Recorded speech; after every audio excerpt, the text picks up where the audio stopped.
भारतीय सशस्त्र बलों ने भारत द्वारा अवैध रूप से अधिकृत जम्मू कश्मीर में जनसंख्या को भयभीत करने के लिए छापों तथा कासों में वृद्धि कर दी है।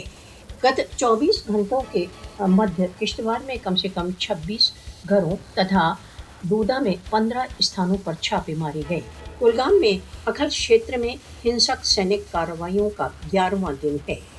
व्यापक रूप से सैनिकृत कश्मीर में छापे तथा कासो जीवनचर्या का भाग बन चुके हैं। कासों तथा छापों के मध्य कश्मीरियों को टॉर्चर, आतंक तथा भय का सामना है। इस समय चल रहे छापे तथा कासों कश्मीरियों की स्वतंत्रता की आवाज को मौन करने की एक प्रतिरोधी नीति को व्यक्त करते हैं।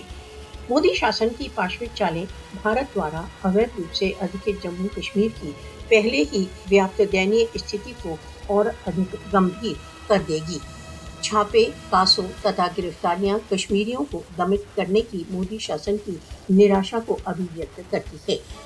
फासिस्टवादी मोदी कश्मीर विवाद के समाधान के सभी शांतिपूर्ण उपायों के दमन पर तुला हुआ है। सभी प्रकार के दमन के बावजूद कश्मीरी स्वतंत्रता के लिए अपने संघर्ष के प्रति कृत संकल्प हैं।